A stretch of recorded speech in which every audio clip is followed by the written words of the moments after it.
Guys, I guess we back with another video from Cross Connect. So Cross Connect is your channel to share information between two communities across the pond being the Atlantic Ocean. We have on one side the French community with France, Switzerland, Belgium, and also a beautiful, continent of Africa. Even though in Africa, the both languages are spoken, French and English, and they will be able to tap into whatever content. And then North America, where we have Canada, US, and also Mexico. But unless we have specific content to talk about Mexico, we'll do. But for the most part, we'll be focusing more on Canada and US. Okay. So we're back with a content that is not really the most pleasing one, but it will be about racism. Okay. So now, racism. If I can share my screen. Now you can see my screen. Racism was in a common value throughout human history. Okay, so I know this is not the most pleasant, but racism has its delineated aspects, such as discrimination, separation from the rest of the society, and it has been a significant aspect of the past history and the modern times, and I've been justified and I've been used actually to justify some of the most horrific events in past and recent history. Okay. Therefore, we want to appreciate what it is, where it's coming from, where does it originate, what is the rationale behind it, what is the prevalent reason throughout history. What about ancient civilization? Can we say that Greece and ancient Rome were racist civilization? Yes or no? If yes, we'll explain how and why. And did they foresee a similar kind of discrimination that what we see today, discriminating people because of their skin color or origins? And or can we see racism emerge more recently, and what were the reasons or the reason for racism emergence? Now I'm aware this is a multi faceted topic. It will create certain level of emotions on both sides. You have people that were directly touched by slavery, my African American brothers, but also all the people like me that are originated from Africa, even though my father was French and white. People feeling about racism, discrimination in a different way. Those who are descendants from slaves and others. But at the same time, there are some other people on the other side that have directly benefited from it, or have lived, alongside it, didn't touch it, but some people, some part of the society have benefited from it. So we also need to understand, the impact, in different sides of on the different sides of this situation. Now, despite this emotional backdrop, the evolution of racism, discrimination, even eugenics, often leads up to envision parallel lines, but in reality, they are not parallel. They are, at some point, these lines are actually intersecting, and they're intersecting at a given point that would be interesting to discuss about. Okay, and I'm sure you imagine what it is. Now, we will have five topic that we will discuss about. What about racism and discrimination in ancient civilization? Greece, Rome, and Arabic civilization. 2, social Darwinism and Code Noir, usage for the French colonial system. So I'll explain what it means in terms of the Darwin studies, and also the creation of the Code Noir and what it meant. Okay. 3, the evolution towards scientific racism and the racial theories in modern times. This will be quite fascinating as well. Eugenics and its impact in the 20th century. And you will see, things. I will not get into deeper details, but there were horrible things that were done at that time. And I'll take an example. What is the French colonial legacy, the racism and discrimination, and its long-term effects on the society? And then we'll finish with a conclusion. Okay. So now we need to take in consideration that throughout time, different philosophical movements have demonstrated some level of, misogyny and even racism. Aristotle, an important figure in Western philosophy, shared views about women being inferior to men both physically and intellectually. Confucianism is a philosophy that profoundly influenced East Asian, countries and civilization, and have core principles: humanness, righteousness, social etiquette, wisdom, and knowledge, trustworthiness. However, differently to Aristotle, they recommended that women should be submissive and restricted to domestic duties. Does it make it racism? Not at all. It's actually a principle that were ingrained into the ancient society.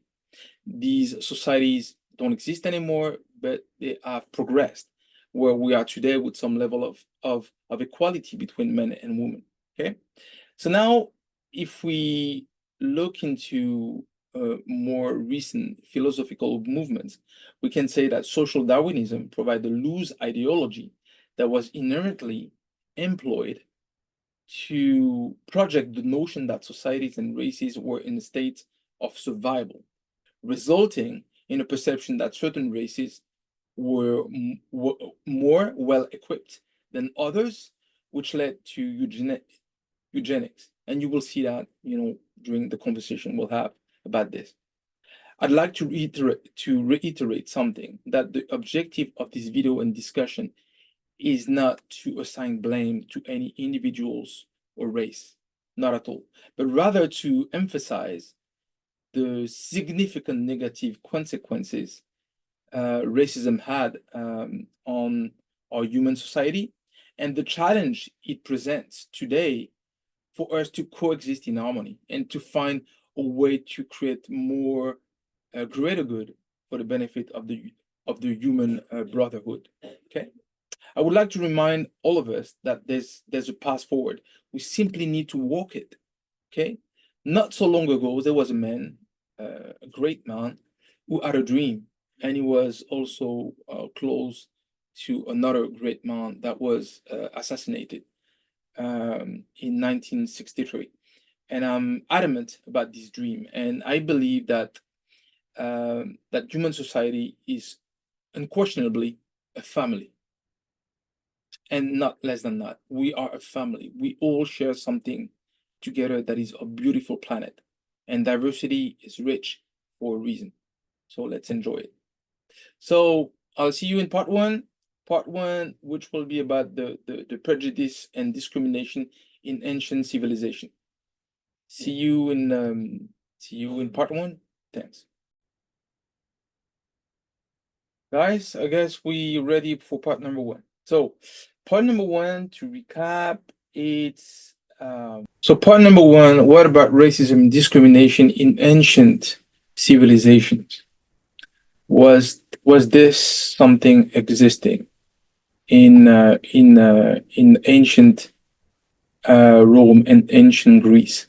And we'll touch slightly about the old Arabic civilization to explain some certain views about this. Okay. In antiquity, it was frequently assumed that racism was not a prevalent perspective that individuals held regarding themselves and others. The prevalent perspective was, well, that the ancient Greeks and ancient Romans were only distinguishing lines between civilization and barbarism. Okay, defining the ethnic and cultural distinctions between the two cultures. There was no racial prejudice. Okay,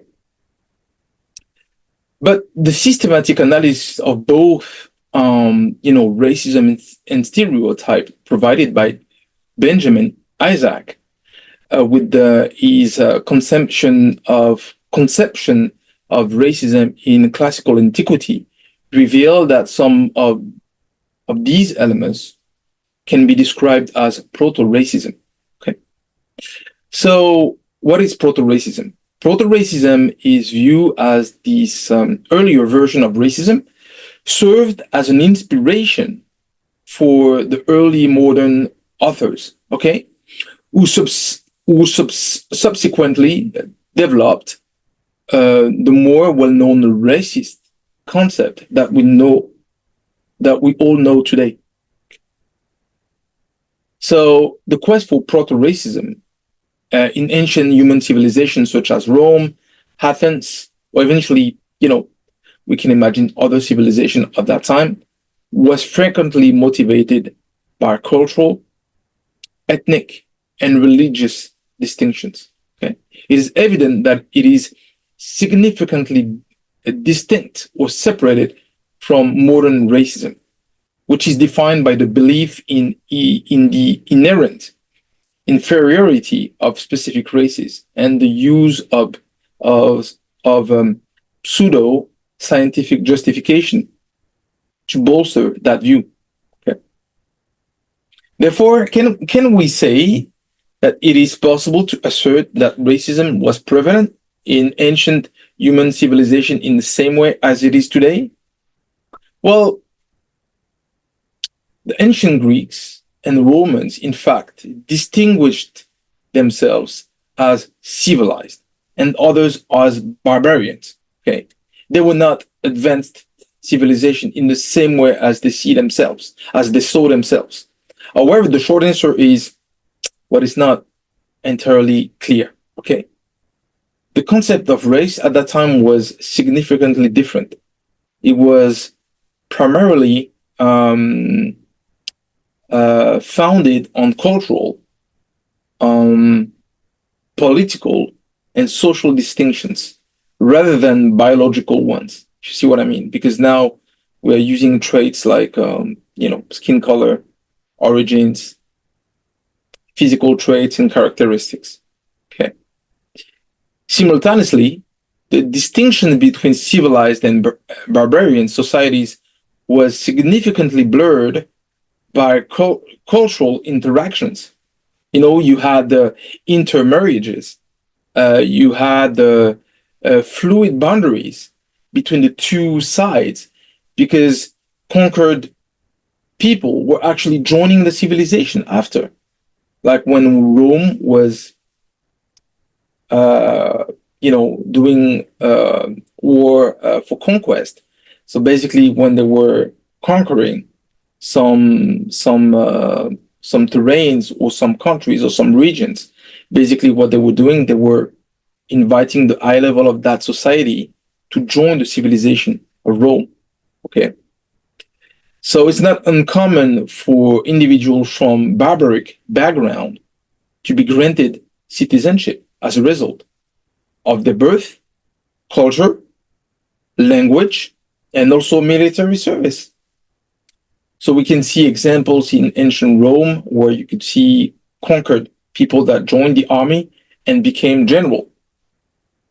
Expanding that perspective to include enslavement, introducing an additional layer of complexity.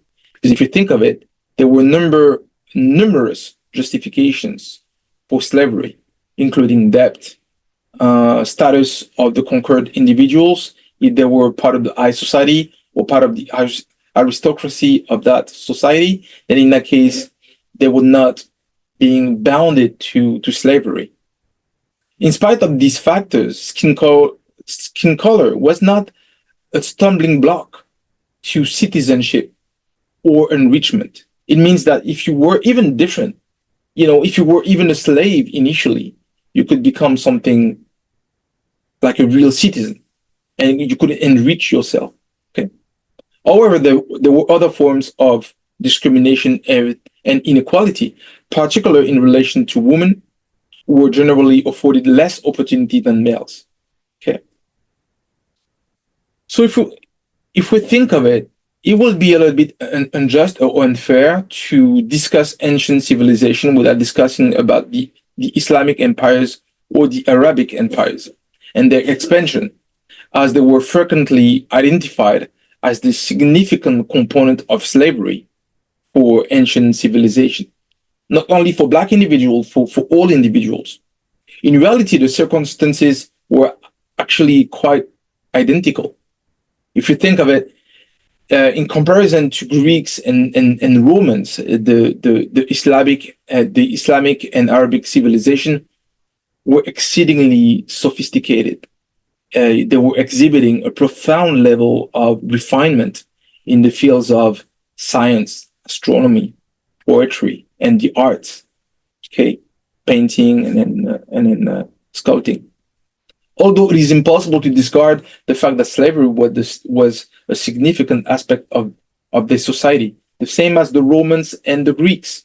Okay, so it was based on the same principle as for the Greeks and the Romans: debt, war and conquest, crime, and the plethora of trade between trans-Saharan and Indian Ocean networks. So they were having some places where they could trade, and where they could trade, they could buy, people that could be prisoners on the other side, is sold as slaves to Arabic people.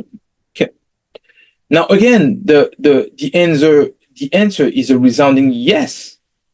So you had yes, discrimination. You had a different level of different ways to treat people depending where they're coming from. But there was not pseudo justifications or predicated elements based on biological conditions that were triggering that vision of discrimination or inequality. It is important to acknowledge as well that the Islamic law stipulated the rights and protection of captives, and the slaves were not targeting based on their skin color. Rather than they were actually Europeans, they were Africans, they were even Asians. Okay, so similar to ancient civilization, they were, slaves were gradually integrated into society. They could eventually, when they were taking Islam as their religion, they could marrying free individuals and achieving freedom and prosperity, meaning enrichment. Okay. So the purpose of this segment specifically, it's not to emphasize the origins of the racism disease, but much more to establish that proto-racism and modern racism share a common denominator: the dehumanization of the other. If you feel yourself stronger or in a position of strength, then in that case you are using it. That's what it means. But on the other side, it is the biological and inferiority justification that will result in disaster, regardless of this denominator, which is a significant distinction between proto-racism and modern racism. That modern racism was using, pseudo-scientific justification for racism and discrimination. So naturally, and indeed, proto-racism serves as a foundation for contemporary racism. But in consideration of the ancient roots of modern racism, the qualification for racism will naturally evolve towards the rise of scientific racism, okay, which will be inevitably leading to eugenics and state-sanctioned discrimination, like the Nazi regime and the French collaboration. Okay. These discrimination may be openly manifested in South Africa for apartheid, or declared as false, as in the United States prior to the civil rights movement, and as in France, since the pseudo end of the colonial era. Okay, so now in France, they're claiming that there's no discrimination. There's plenty of discrimination in France right now. Can we say the same in US? I'm not living in US to specifically argue about this, but discrimination was effectively and discrimination and separation between black and white was effectively in effect in US prior to the civil rights movement.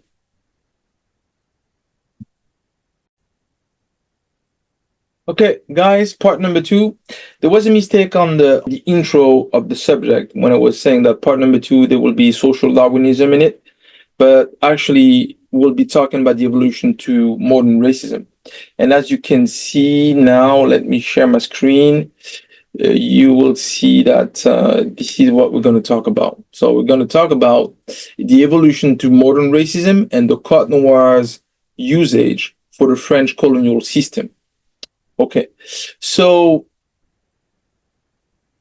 it means that if we jump forward in centuries, okay, we were ancient civilization with the Greeks, with the Romans, and the Arabic civilization or Islamic civilization, and now we jumping into the century. We reach the 16th century, which has seen the start of the global triangle business, okay, also called the enslavement of Africans. Okay, we could naturally argue that this was only the beginning, but the peak of it will be the 18th century, where it will be a massive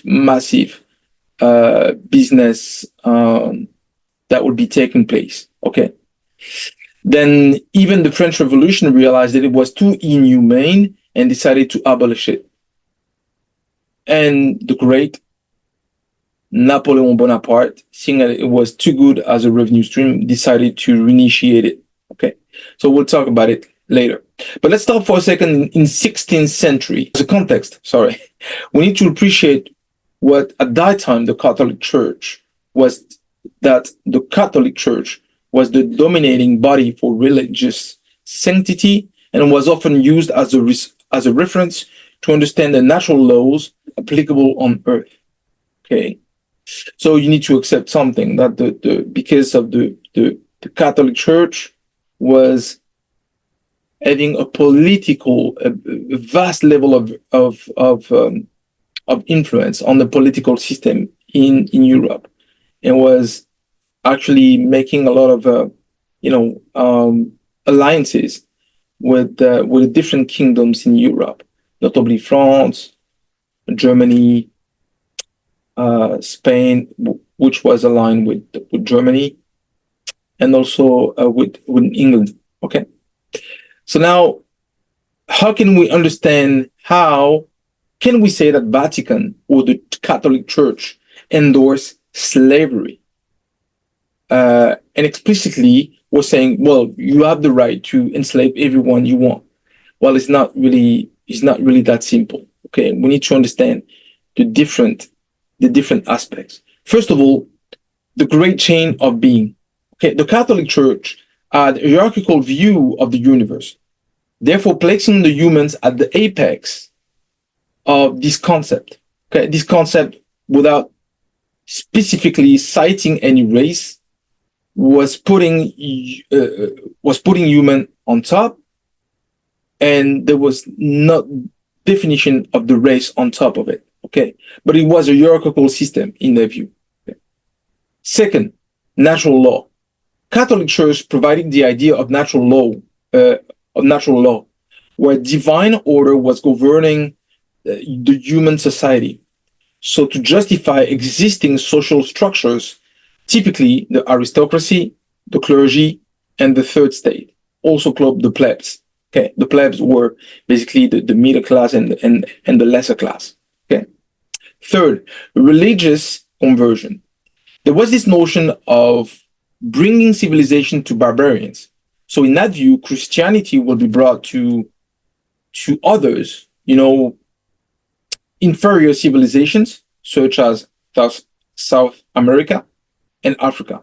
There was actually we were actually at the golden age of exploration and colonization, roughly between the 15th centuries to the 18th centuries. Okay. 4, papal bulls. Okay, so they were the way that, you know, the Catholic Church was providing, you know, some not orders but recommendation, and as a point of reference for political and natural order, they were used as the reference, because the entire world as we knew it at that time, which was mostly Europe, you know, Catholic Church was the reference. Now, the Catholic Church was condemning forms of slavery, touching Christians, often even regulating the trade of enslaved people, that is proving an evolving position or stance of the church on this subject. So they were against initially, and over time they were saying, well, can discuss about the regulations of this trade. Okay. But however, and this is if you read between the lines, it means that the Catholic Church never ever formally condemned slavery touching others than Christians. They were saying, don't touch Christians. But if you touch Christians, we can discuss about the regulation of it, meaning that they could eventually buy themselves, you know, slaves that were Christians, but slavery touching others, they didn't care. That's what it means. So you can see already that directly Catholic Church can't be blamed about slavery or any kind of slavery, but they were trying to protect mostly Christians against it. Okay, so already you see the Catholic Church is playing a role that is not entirely clear. They playing in between the lines, so to speak. Now, jumping ahead, we're now stopping in the 17th century, where the French Empire enacted colonial laws to regulate the conduct of enslaved Africans in the French colonies. It's called the Code Noir, okay? The Black Code, if you prefer. Okay, so basically the Code Noir, what is it? It's basically denying any basic human rights because, you know, Black people or Indian people were not considered as human. They would be stripped of any legal or personal rights. So there were the religious control, where enslaved people were forced into Catholicism, but access to religious practices was heavily restricted.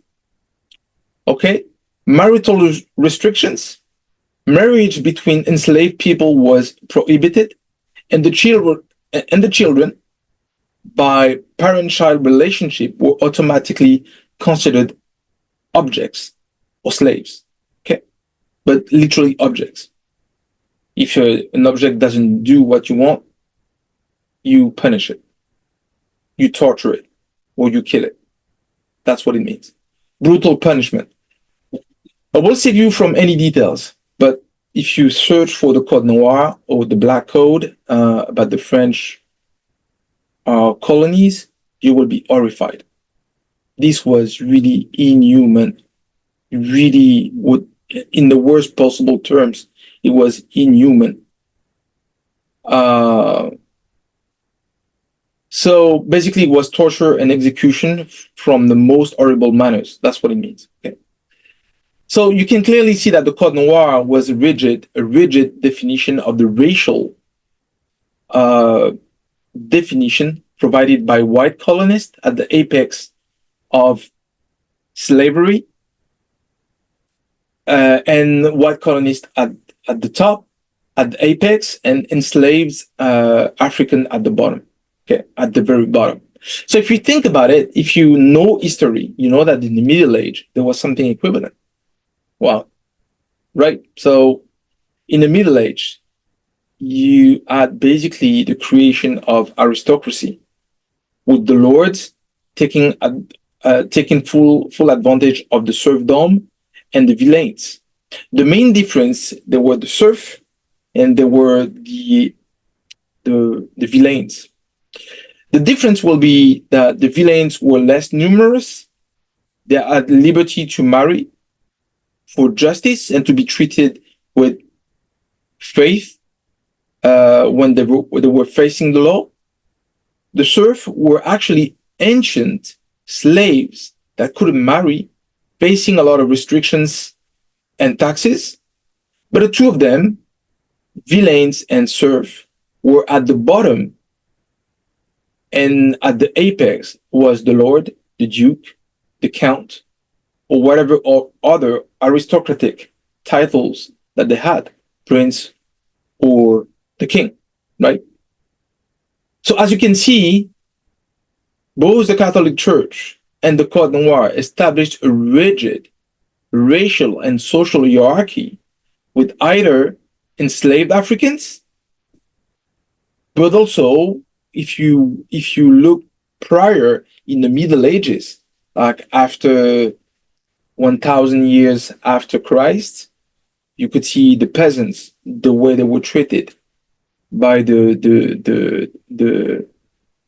beginning of aristocracy. Okay, and they were extending basically harsh conditions on slaves at the time of slavery or on peasants at the time of the Middle Age to keep them at the bottom. It was legalized as the framework for the exploitation of dehumanized people, Black people, or poor people. Basically, it was the same movement to take advantage of others, to take advantage of people that couldn't defend themselves, and they were treated like garbage or tools that they could exploit and take advantage of. So this was part number 2. So I'll see you in part number 3. Guys, okay, now part number 3. Okay. Now part number 3, we were talking about, yes, we're talking in part number 2 about evolution towards modern racism and the Code Noir, as a framework. Now we're going to talk about the evolution towards scientific racism, social Darwinism, and the racial theories in modern times. Okay, in modern times means, the 18th to 19th century, and the Darwin studies are, prevalent in the 19th century. Okay, so in part number 2, we observed the progressive transformation of racism into a more systematic framework with the intention of influencing society and allowing the enslavement of non-Christian individuals. Upon the foundation of established by the colonial system leveraging the Code Noir, we can now observe a concerning trend, because now we see this evolution that, as I was saying before, the French Revolution abolished slavery in 1794, but in 1802, Napoleon Bonaparte actually reenacted slavery. Okay, for a short period of time, about for 50 years. But basically, he was translating into something else. Slavery was over in the 19th century, but in the 19th century, it was evolving to another form. This other form was the colonial system. It was towards the view of imprinting some level of bringing civilization to the barbarians. Basically, that's what he was saying. Okay. So now we can see this concerning trend that, you need to have this emergence of scientific racism. Why is there any, some differences between the races? So now this is now currently transitioning into a period of pseudoscience, which was employed to rationalize racial hierarchies, and discrimination throughout the use of purportedly objective biological and anthropological research, notably in the 19th century. Okay, so you all know the work of Charles Darwin. Okay, the application of Charles Darwin's theory of evolution to human society was exploited actually to bolster bigotry, colonialism, and discrimination. So from Darwin theory and studies, was created social Darwinism that was developed because of the conversion of misconceptions regarding Darwin's theories, and to use them as a political way to justify colonialism, discrimination, and actually racism, the difference in the race hierarchies. Okay, social Darwinism was essentially a re-evaluation of the natural approach to Charles Darwin's research. Okay, first of all, the concept of survival of the fittest. We all know that theory. Social Darwinists claim that the concept of survival of the fittest is used as a moral justification to assert that certain races are inherently superior with power and wealth. They are more powerful, they have more wealth because they are superior. Therefore, they deserve to impose on others or to stomp on others as if they were ants. This is a clear distortion of Darwin's biological concept, which was only describing the natural process of evolution due to contextual changes, environment, competition, adaptation.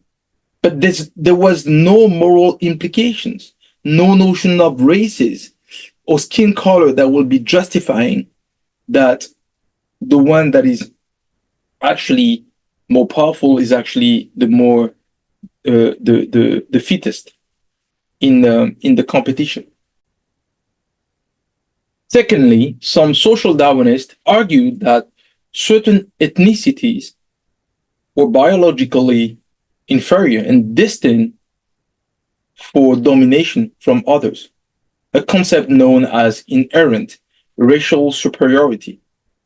Once more, it is a complete misinterpretation of Charles Darwin's work, which never addresses human races with hierarchical perspective. Never. He's never done that. But it was used as a pretext or as a way to turn his work into a moral kind of delineation or adaptation.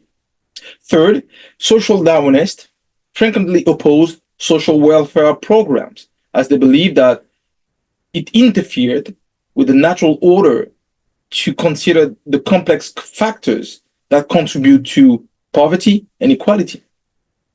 This argument was also rooted in the concept of survival of the fittest. The one that is fittest must benefit from social welfare program. The ones that are not fitting the competition are useless.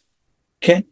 This leads actually to something else, and you will understand why, this order of evolution is actually accelerating to something extremely dark.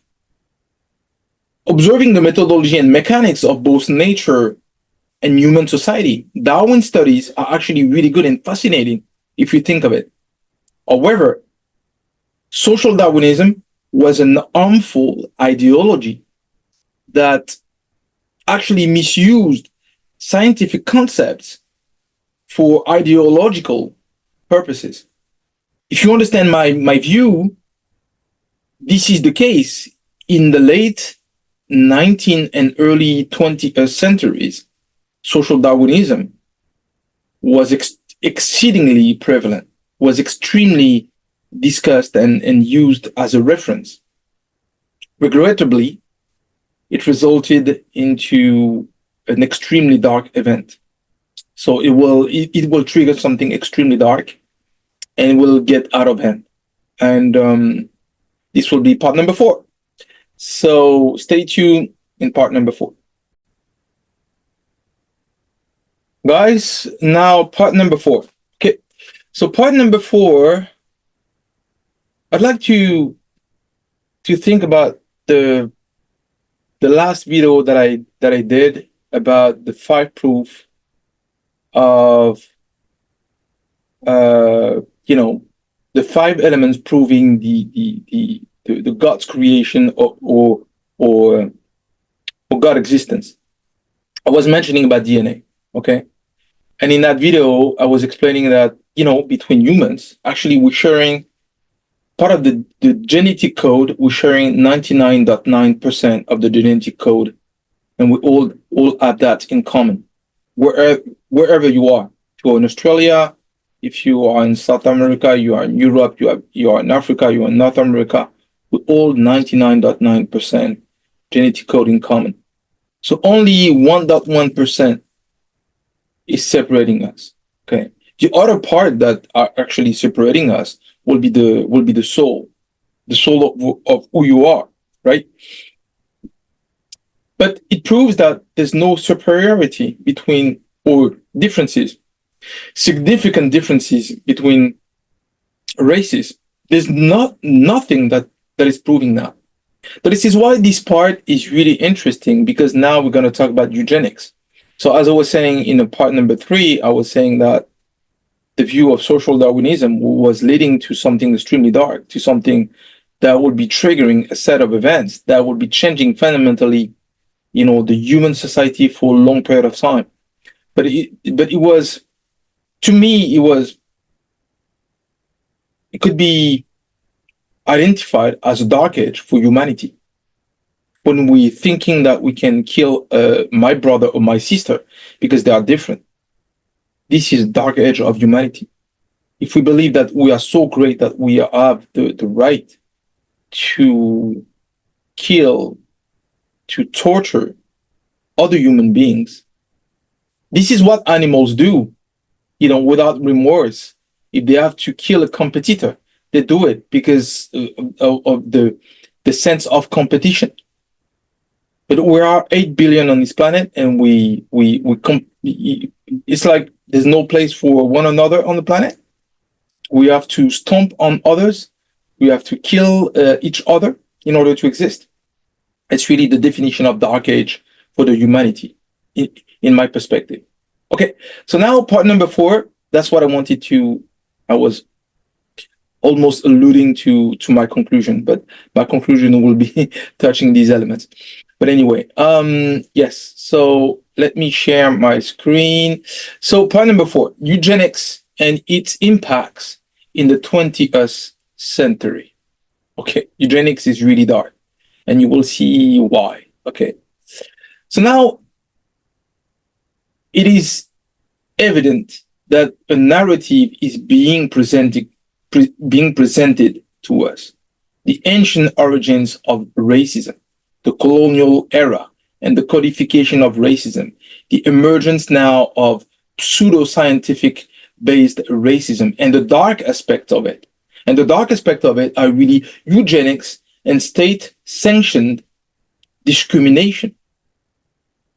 The will of a state to discriminate others, to treat people like on the top of the food chain and the others at the bottom of the food chain.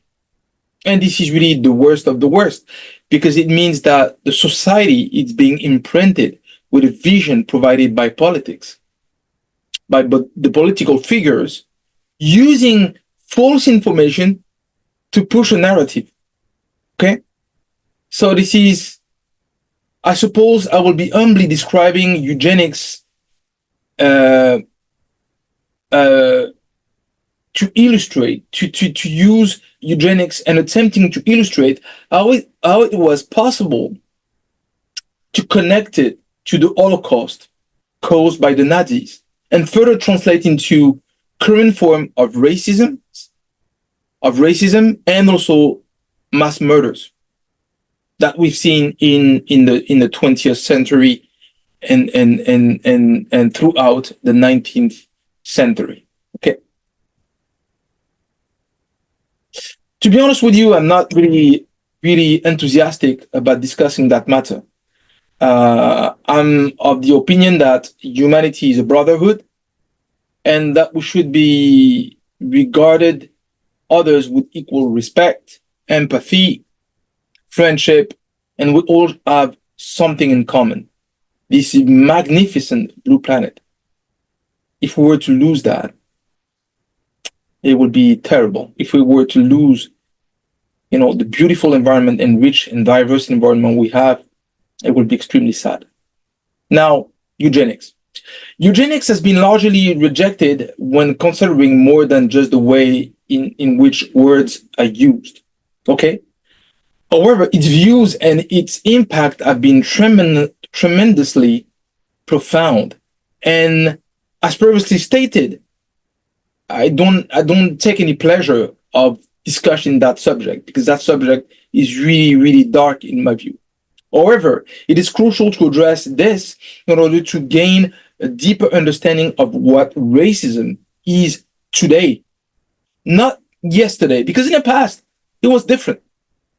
But you can see the intersection, okay? You can already see the intersection of slavery, the intersection of colonialism was what? Money was the only play at work. It was the accumulation of wealth. People were eager to kill another, torture another for money, for money for wealth accumulation. This is really bad. Now, what is eugenics? Now, eugenics uh, has been largely discredited, but it was attempting to enhance the human population through selective breeding. So basically, if you feel yourself as superior, you will not breed with another person from an inferior race. So basically, it was providing some kind of a selection of what is superior and what is inferior in the races kind of delineation. Okay. Now, it is founded on the same flawed logic as scientific based racism. Like you take Darwin's theories, you twist it to make a narrative that will be justifying something. Okay. So now if we go a little bit further down the rabbit hole, it would be possible to influence the genetic composition, changing potentially the DNA of future generation by promoting reproduction amongst individuals who are considered fit, racially superior, and excluding those who are considered unfit, racially inferior. In a sense, the fundamental principle of eugenics advocate for the superiority of specific races, the inheritance of characteristics, and selective breeding, as I was saying before.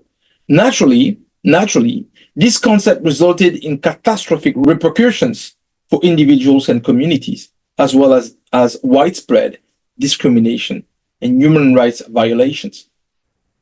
The Nazi regime is actually implemented these ideas and was exemplified by the Jewish Holocaust and the massive murders of other unfit populations.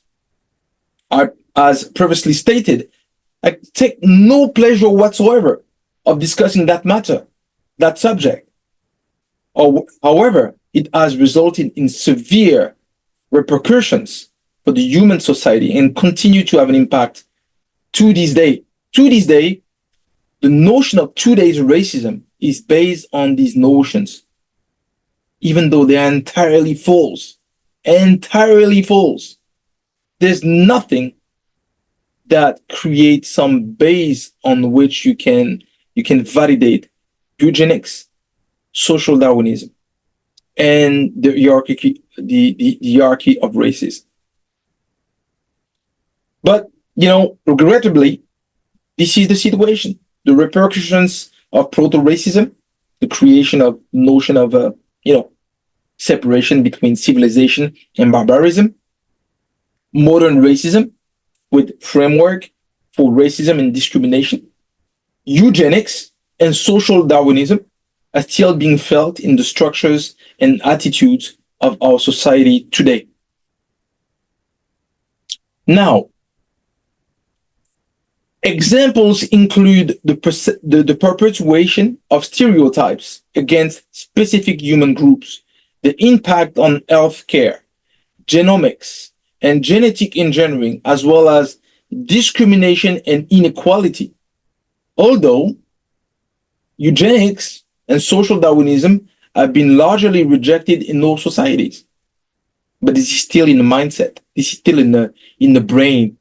The underlying principle continue to be present in the matter in which certain human groups are treated, perceived, or even treated, differently from others.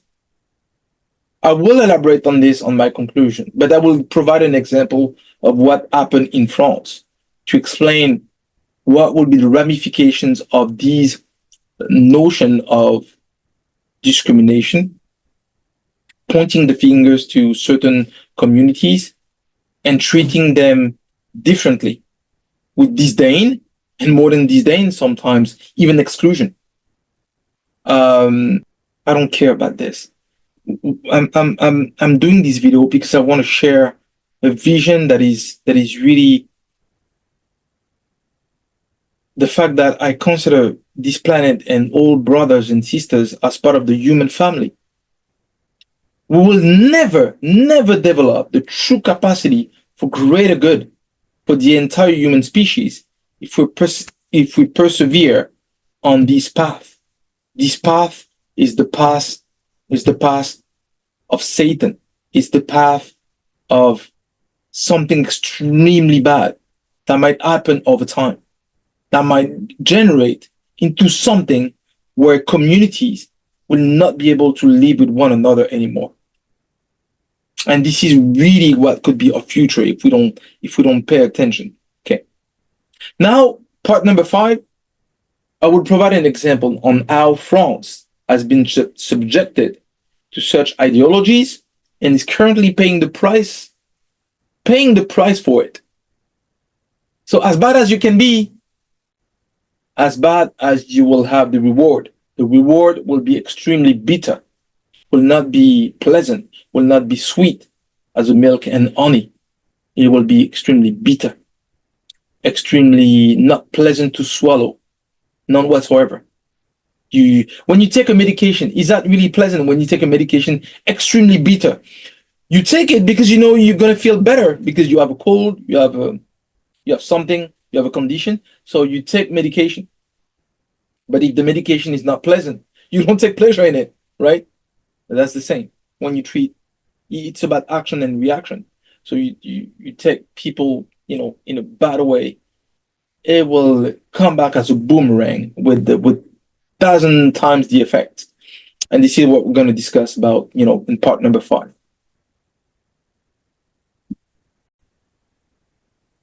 Okay, guys, now we're back on part number 5. Part number 5 is about, providing a sense of providing my experience or sharing my experience to be more precise, but sharing my experience about France and the long-lasting effects of the colonial legacy, racism, and discrimination.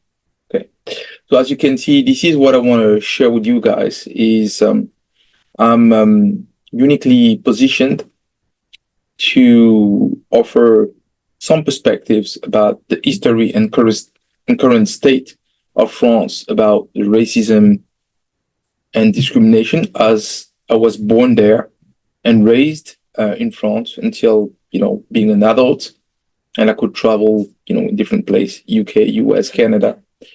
So I come from a mixed heritage. My father was French, white guy, fantastic.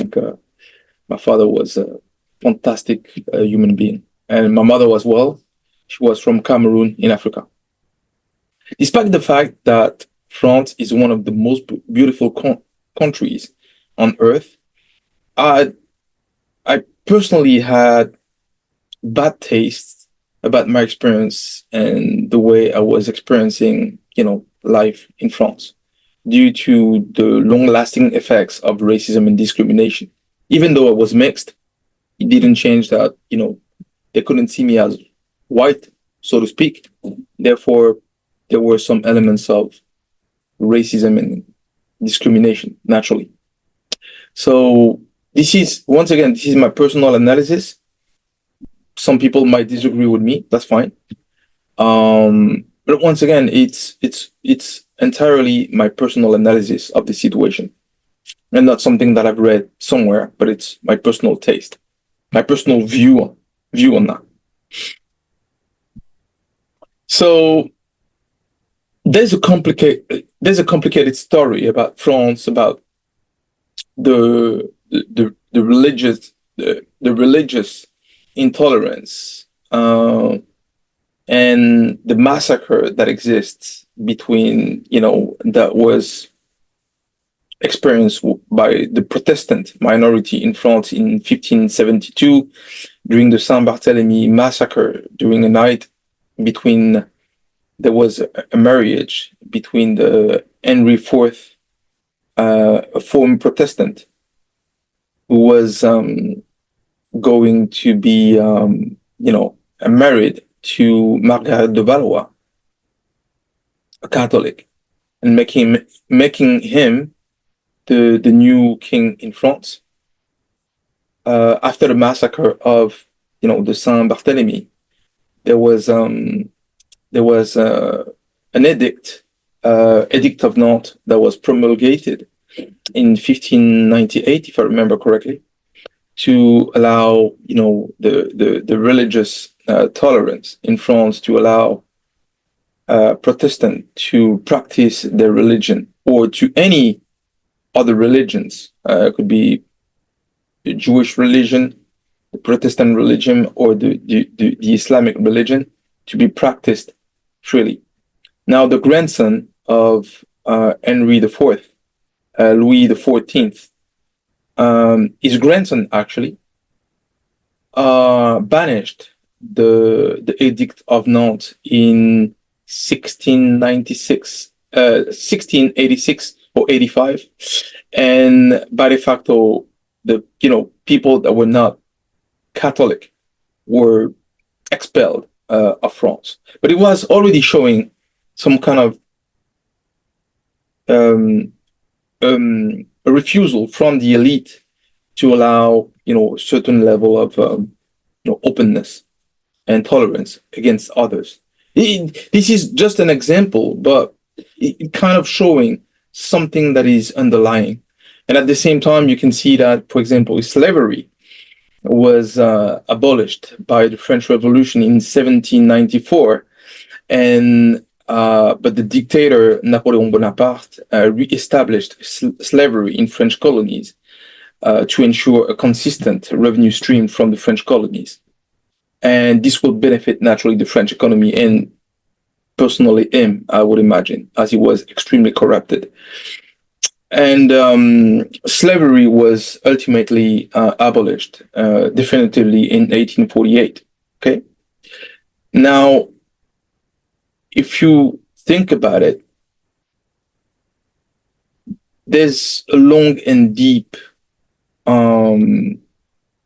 history about the colonial empire for France. Okay, the French colonial empire was stretching from North Africa, Western Africa, Central Africa, to the Caribbean, to the Pacific Ocean, to Middle East, like Lebanon, Syria, but also in Vietnam, Cambodia, Laos.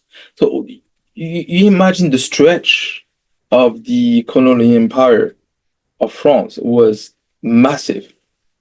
Despite that, France has maintained a complex relationship with its former colonies, which has had a lasting impact on the way they were treating an established relationship with its Black, Arabic, or Asian descendant populations. Okay. This was primarily due to propaganda that was established to to to to to portray some level of inferiority of colonial populations. Newspaper utilized this propaganda largely. The human zoos were actually constructed, human zoos. So a zoo where they would be exhibiting people from different colonized territories, people from Africa, Asia, and from the Pacific Ocean. So these structures were actually a stark demonstration of the superiority of the European civilization and colonial ideology. Like if they were, like the Roman and the Greeks pushing civilization towards the barbarians. Okay.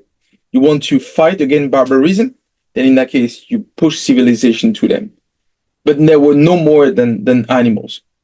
So do you imagine if you have human zoos, what are the impact on these exhibition on the people and the individuals who could visit these human zoos? The perception they had about other people that were of different color, different origins, are inferior, they would see them. And at the same time, would you imagine the devastating impacts on the individuals who were the ones that were displayed and treated like animals? The hatred, the resentment, that was profound on both sides. Okay. So it was already established something that was already biased. Okay. Now the legacy of this era is still felt today. So you imagine for generation, you pushed this as an idea amongst the French. The French elite was pushing that agenda, that vision about the population from the colonies, and pushing that idea at deeply rooted vision of racism and inferiority against people that had a different skin color and origin. That was influencing the lives of millions of individuals in France and in former colonies. So what does it mean in terms of, in a state like France, what does it mean when you have a situation where for generation they were pushing that agenda, that vision that people that were Black, Arabic, or Arabic and eventually Asian were inferior? Then in that case, you have a systematic discrimination. The process is actually making it difficult for individuals from North Africans or sub-Saharan African descent to secure housing. The cycle of poverty and limited opportunities is the result of marginalization in employment, education, and of course, law enforcement abuses. So as a result, people have no choice but to stay within their own community, to find opportunities, to find ways to survive. Okay. And in order to separate the majority, the white majority from the non-white minorities, they were constructing actually, a bar of housing for the people coming from the colonies and allow them to live segregated from the rest of the population. Now it's kind of mixed nowadays because we're still in 2024, but for a long period of time it was staying like this, like the white majority was staying separated from the non-white minorities that were staying in the suburb, in places that were actually places where they were nurturing crime and third level opportunities. But I will explain that in a second. Now, social unrest. The persistent inequality has resulted in social tensions and an excessive level of criminality. as there was a lack of opportunities for former, you know, population from the colonies, has led to third level opportunities, such as sideways, opportunities like drug, prostitution, weapon trafficking, and so forth. I'm personally a member of the immigration movement because, as I said, my father was white, yes, and my mother was from Africa. So, as you can see, I'm not white. Okay. So, I would not use racism and discrimination as an excuse to engage in criminal activity. I've never done it. Never, ever. I've never, I never stolen anything in my life. Never. I never stole anything. I never had any problems with justice anywhere I went. But to me, it's a simpler path. But the conditions were so dire and difficult, pushing people against the wall of despair and resulting in poor decisions on their side. And I was really, lucky in my life because my mom and my father gave us a very comfortable life because they were part of the middle class. So I had no issues whatsoever. Okay. But for people that were unlucky, they were facing difficult situations and they had to fight to survive. But as a result, what was the price that France paid and continues to pay today? Because if you're doing something at the systemic level, you pushing racism and discrimination at all level of the society, and you pushing a vision that people that are not white are inferior, what will be the result? The result is simple. First of all, brain drain. The process by which a significant number of highly skilled individuals from these former colony communities, including myself, who have received a high level of education, they emigrate to other countries in search for better opportunities, greater opportunities, thereby depriving France of valuable talent and expertise. So this pool of talent that they were eventually training and forming through the school system were actually leaving France because they were facing so much racism, so much discrimination that they had no choice but to leave. Otherwise, they wouldn't find any opportunity. I remember a person from Mali who graduated from a PhD in astronomy. He couldn't find any job than working in McDonald's. As a result, because he kept contact with people in the US, he shared his resume, and then people looked at his resume and said, "What the heck are you doing over there? With no opportunity, with the talent you have?" And they made him come in US, and boom, he was working at NASA, director of an elite program at NASA, and now he's part of the government. He's part of the political, pool talent in Mali. I'm not even sure what he's doing now, but this is a side story that I wanted to share with you. This is madness if you think about it. Now, second point, economic disparity. If you're elevating the threshold of racism and discrimination, so these exacerbate the economic disparity between the majority white population and non-white minorities. Then this is mostly due to a far-right mindset. As people are not from this country, then as they are not white, they will be establishing a significant distance between the white majority and the minority population, and resulting naturally in overall underperformance of the economy.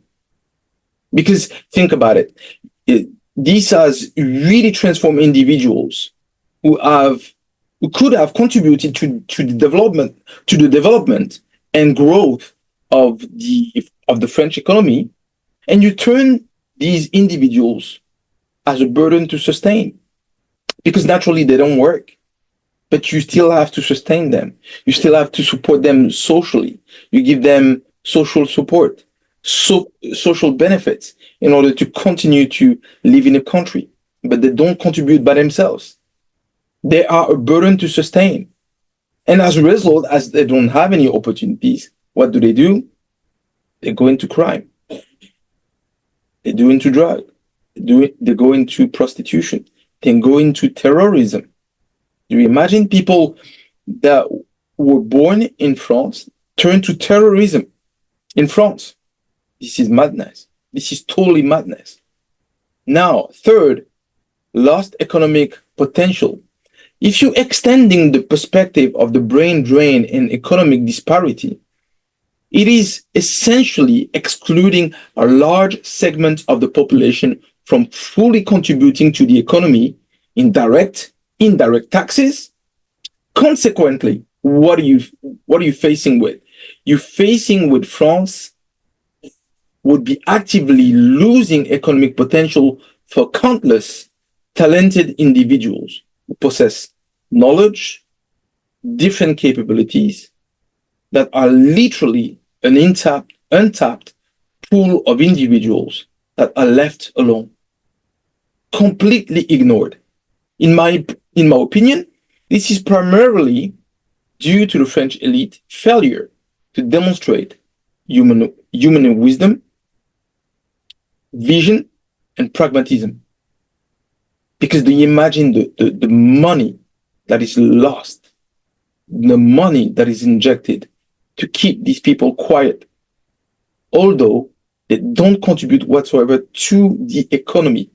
Not because they don't want to, because these people, when they are graduated from schools, engineering school, law school, business school, whatever, they're searching jobs. Some of them find opportunities, but most of them don't. So what do they come back to? To what? Side opportunities. That's what I was saying. Side opportunities mean crime. Now, reduced innovation. That's the point number 4, reduced innovation. So reduced innovation. This is actually my favorite part of this concept. Why is that? Because if you closely consider the population segmentation into a desired pool and undesirable groups, then in that case, innovation and creativity are truly being stifled by a lack of diversity and inclusion. Inclusion doesn't mean transgenderism. That's not what I mean. I mean that people from different backgrounds. Because if you take the French elite, are now derived, all of them, from the same privileged background, the same school, the same environment, which resulting in the severe lack of creativity and the shortage of possibility to create diverse perspectives.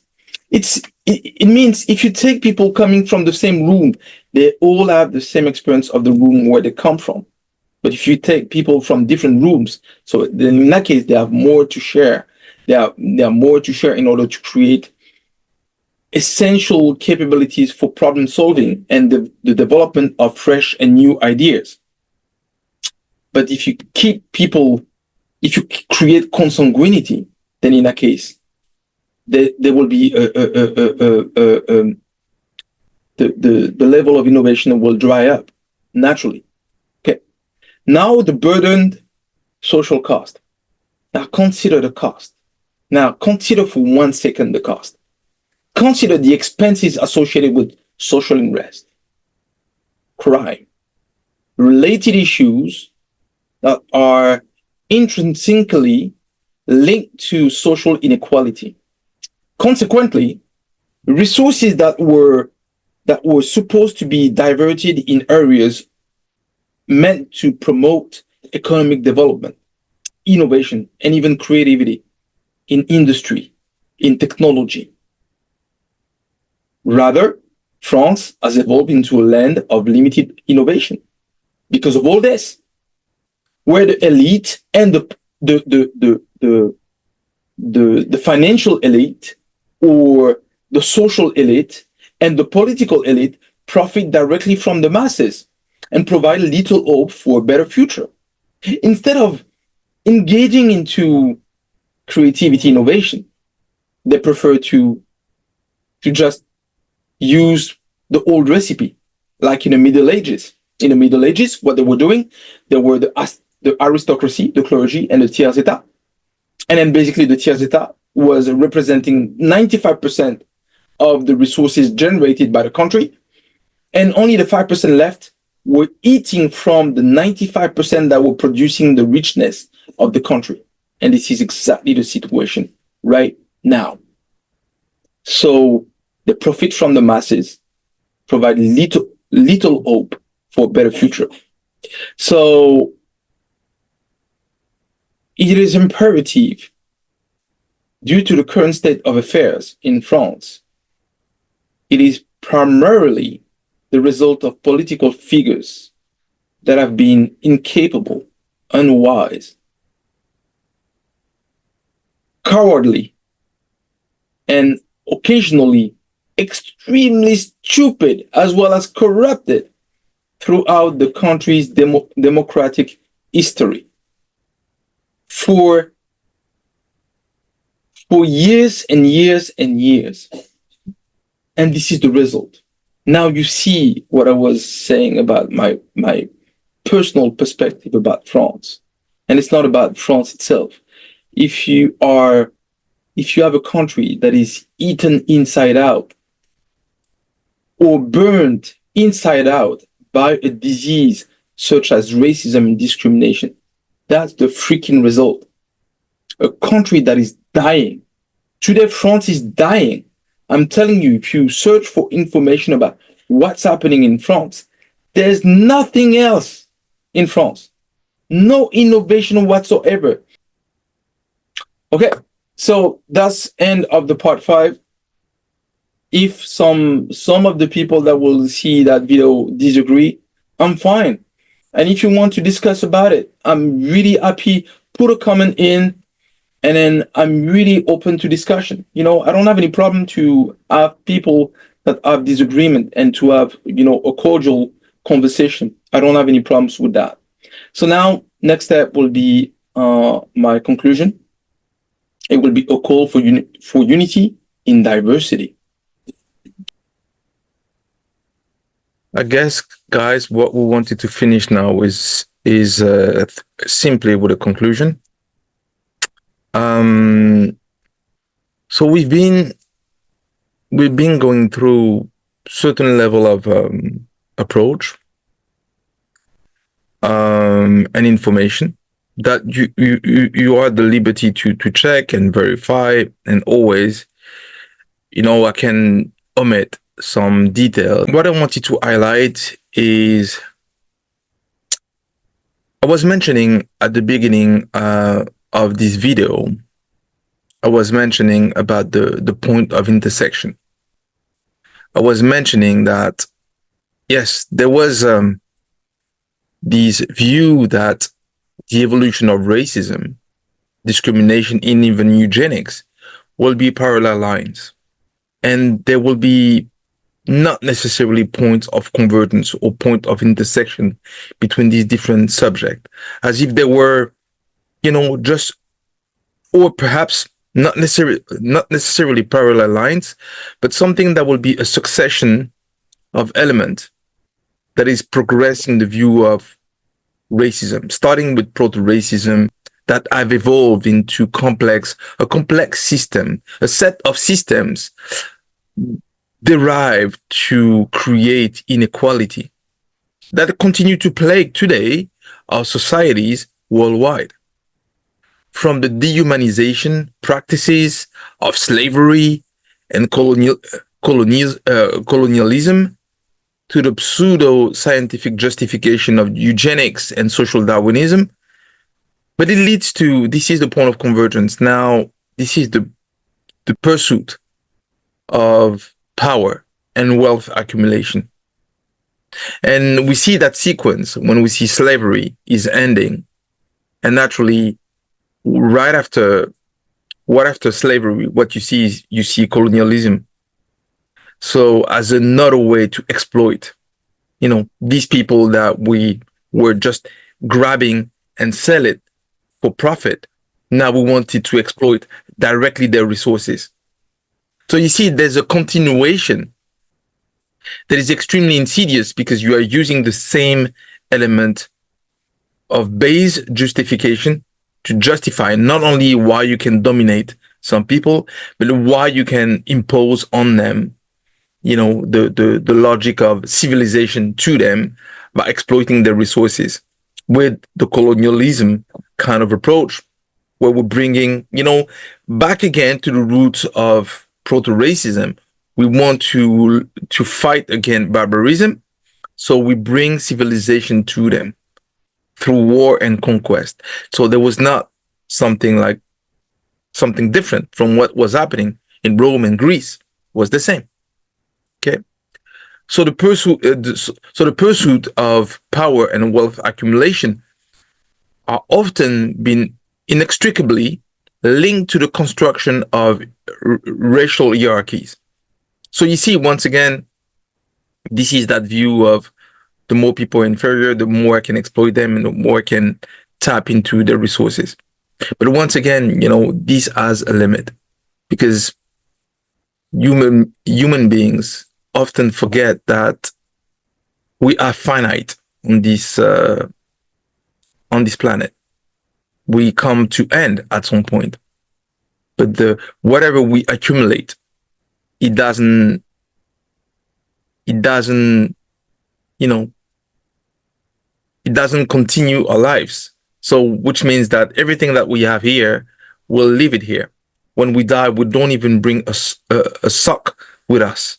We don't even bring 1 cent with us. So every single aspect of wealth accumulation, whatever dark energy we put or dark means we put to have wealth accumulation, we don't bring anything with us, because everything here is finite. So if you think about it, France, the example I was providing about France, and then the impact that racism and discrimination had on the economic growth and the innovation that was necessary in order to bring this country to a different state.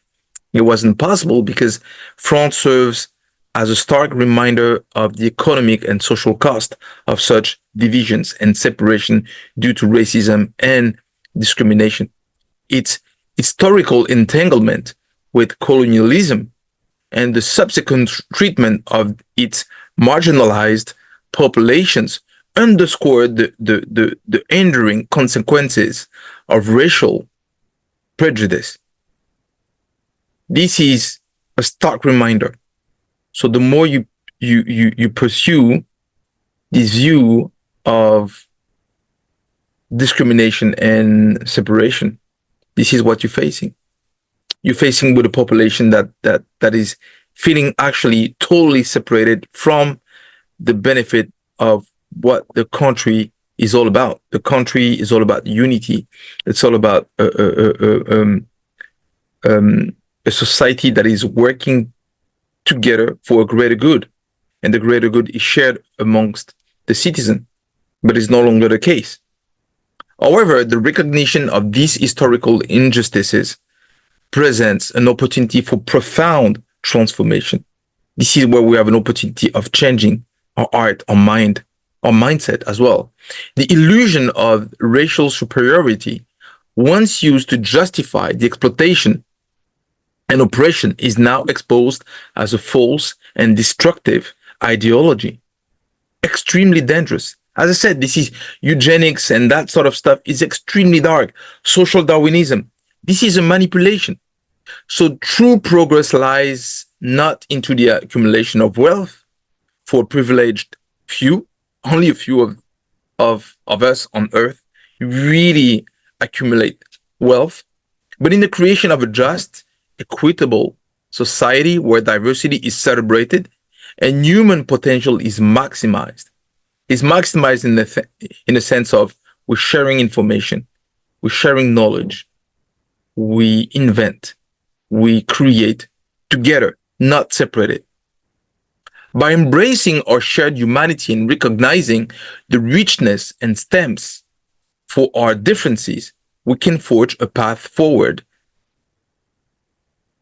where a future is defined by unity, cooperation, and collective well-being. If we don't understand this methodology, if we don't understand this new way in front of us, if we continue in the same way forward, it will lead only to further disasters. It will lead only to further, situations like wars. And we see what is happening in Ukraine, in Russia, and also in Gaza, war and destructions. And, so sad to see everything that is going on, in front of us. And this is really something that needs to stop, actually. We need to stop this notion of, wealth accumulation and money as if it was a desperate kind of a thing that we need to do, as if money was important. Money is only important because you give it importance. In reality, money today in a society where we are, it's a tool. Is not an end by itself. It's only a tool. If we don't take it as a tool, then in that case, we will ending up like treating it almost like a god. So we need to be careful with that, because it will lead to even darker situations, darker, evolutions toward things that we will fundamentally regret. So we need to end that cycle of endless wealth accumulation and an expectation to accumulate more and more and more. This is really bad. So this is what I wanted to share with you today with that video. So have a look, please subscribe and like the video if you liked it, and please do not hesitate to drop any comments if you see the need to share your view about this. And I will be seeing you really soon. The next video will be certainly about, I want to get into the roots of where money is coming from. So this is also something that I would like to address. Maybe there will be another subject, but this is what I have in mind. And I'm also thinking about I'd like to draw some differences between the American Revolution and the French Revolution, because two different continents, but there are big differences between the transition from the colonial state of America to become the United States of America, and then the evolution from the royalty, the aristocracy that was basically ruling France, and then turn into a democracy with the French Revolution. So I will explain, somewhat the differences between the two approach. Thank you. See you very soon.